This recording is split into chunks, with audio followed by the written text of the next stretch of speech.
Greetings and salutations. Welcome to Knife Chats with Tobias.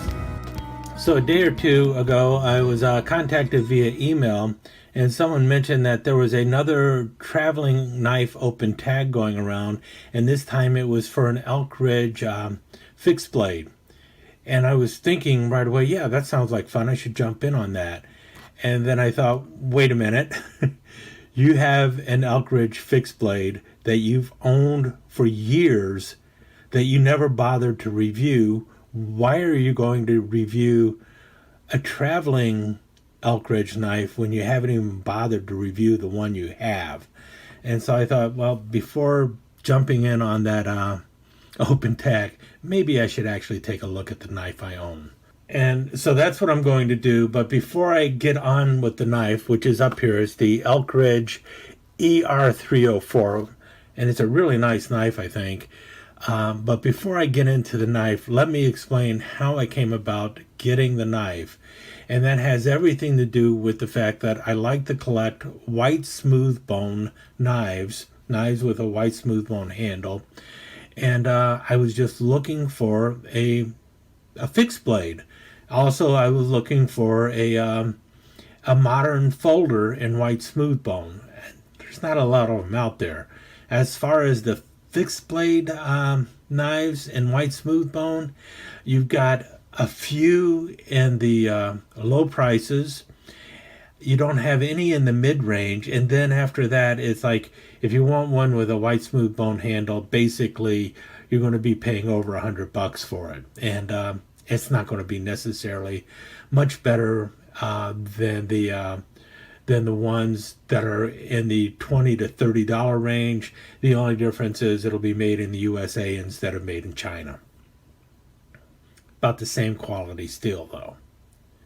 And when I first started looking for white smooth bone fixed blades, this is the first one I got, and I really like this knife, and I think I've done a review on this one before.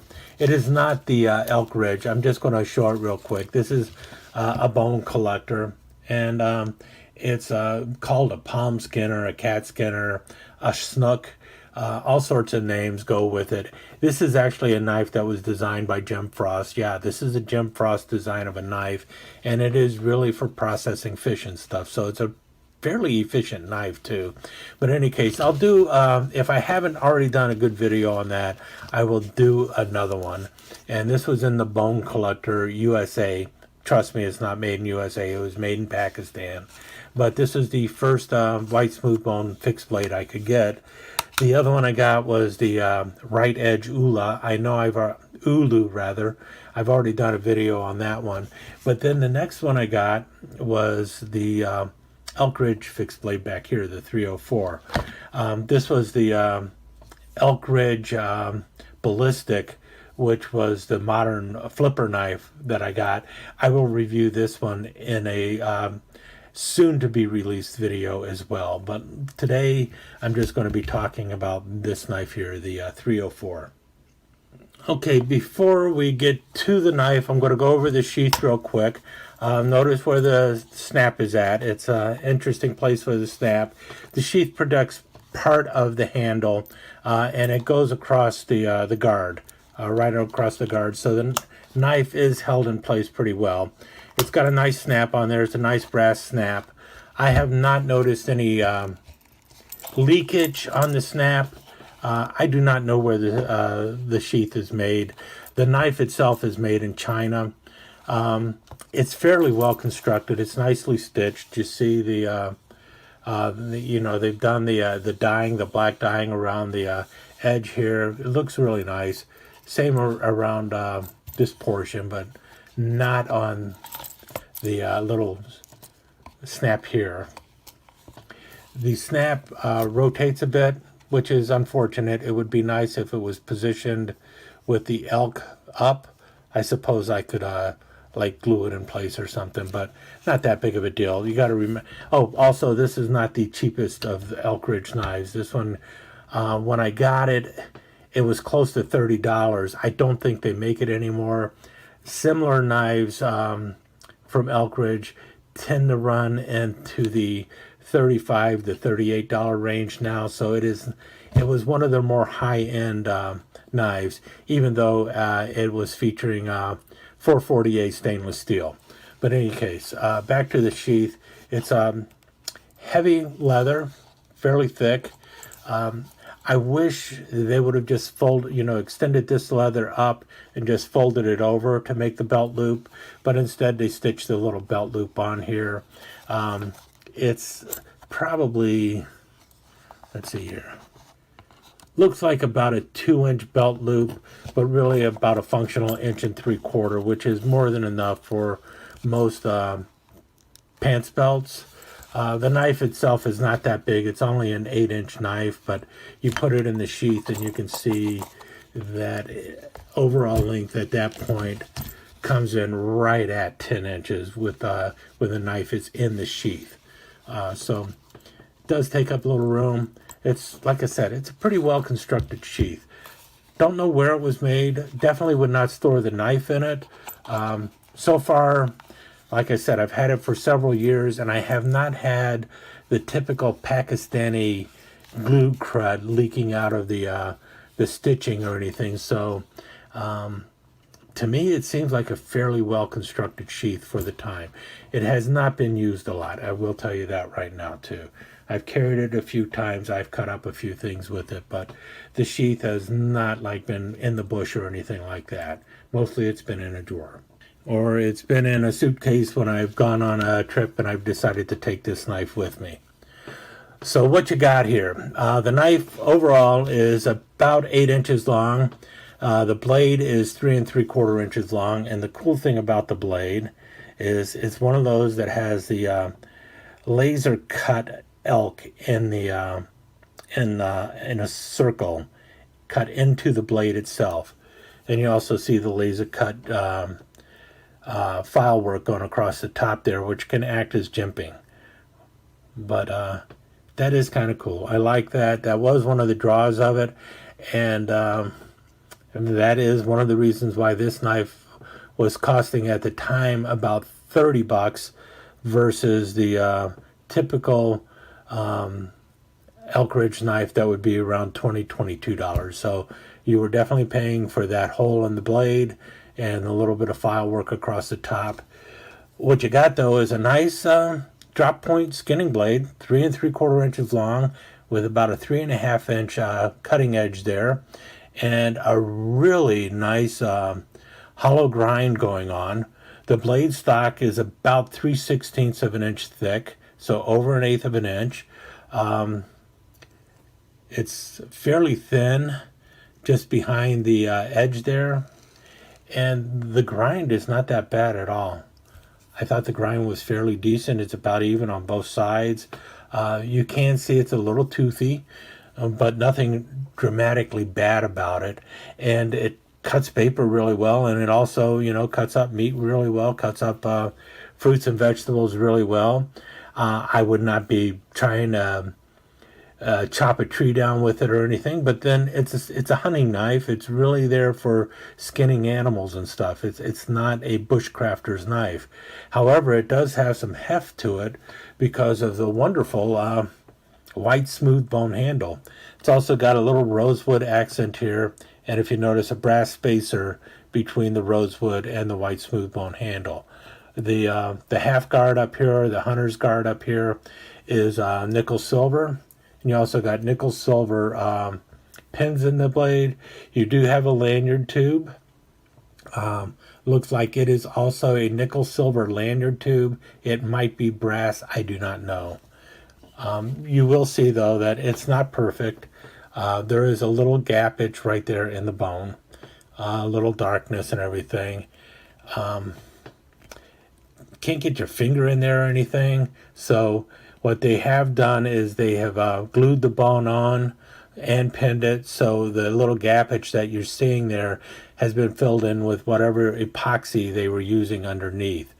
This here, there is definitely a little gap right there where the bone has chipped or something. And I don't know if that has happened over time or what, because I don't recall it being like that when I got it. Might have been, But in any case, it's there now. But again, I've had the knife for a good 3 years at least. What I like about it is the forward finger choil here in the handle. It's a nice place to put your index finger and it just falls into place. I believe this is kind of a Loveless style handle. Bob Loveless, I believe it was.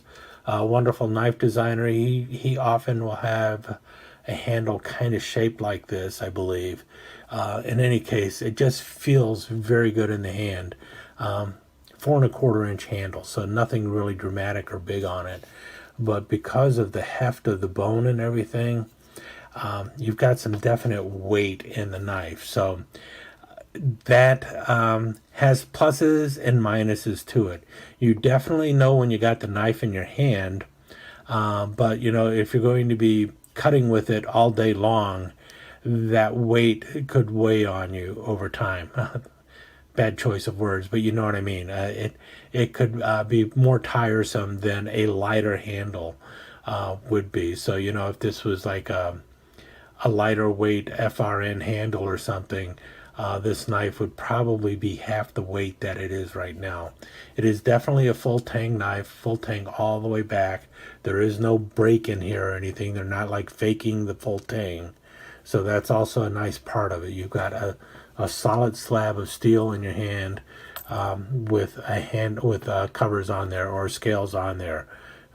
That's right, boys and girls. When you're talking about the bone slabs on the side of your fixed blade knife, suddenly it's scales. It's not covers anymore. And again, you got the hunter style guard, I guess you could call it. It's not a full guard, so you can actually get your thumb up across the top there with no problem, because it's more important for you to have blade control when you're doing skinning work and everything, or whenever you're doing slicing or scraping or anything. And a full guard would get in the way of that. So full guard protects your hand from slipping up on a blade, but a half guard or a hunter's guard like this is much better for blade control, for fine detail work and stuff like that. But all in all, it's just, I don't know, it's a really nice functional knife. I do know one of the criticisms that I think would be a fair criticism to make has to do with the hole in the blade there.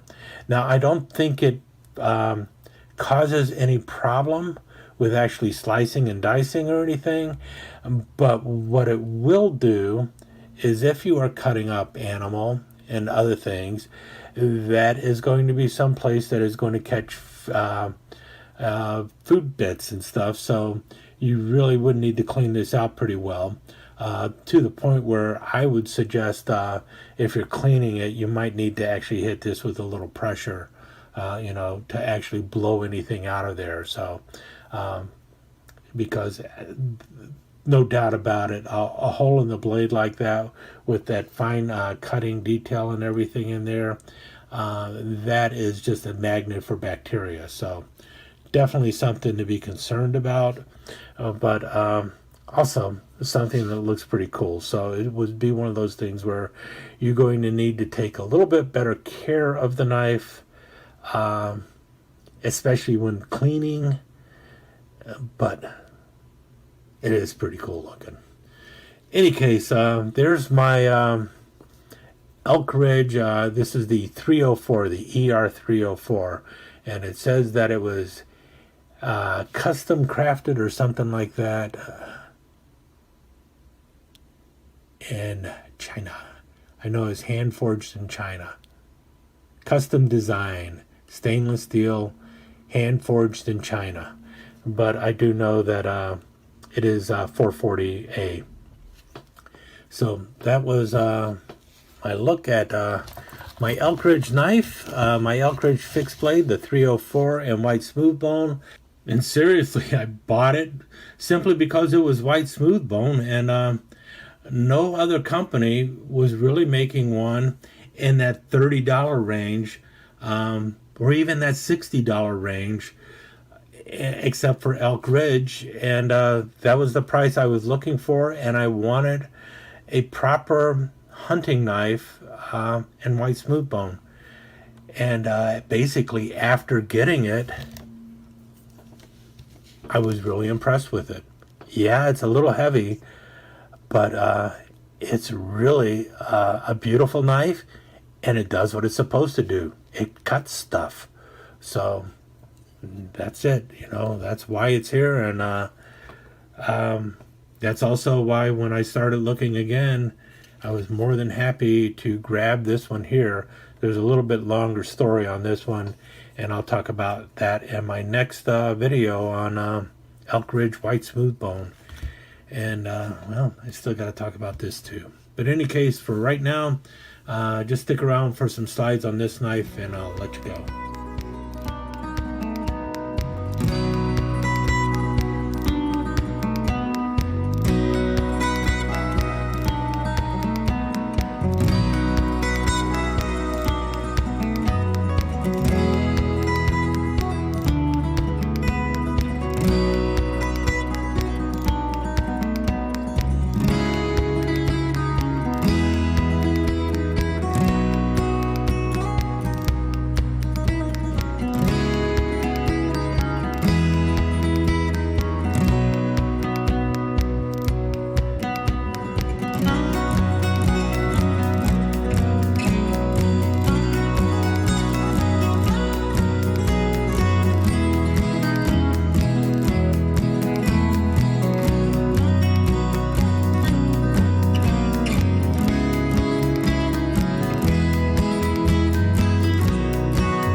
Let me take just a second to thank you once again for dropping by and spending a few minutes here at Knife Chats with Tobias. I really do appreciate it, and I do appreciate any comments that you leave. So please remember to give me that thumbs up, and also don't forget to subscribe and ring that notification bell so you'll know when the next episode is up and running. Thanks again for dropping by. Really do appreciate your time here.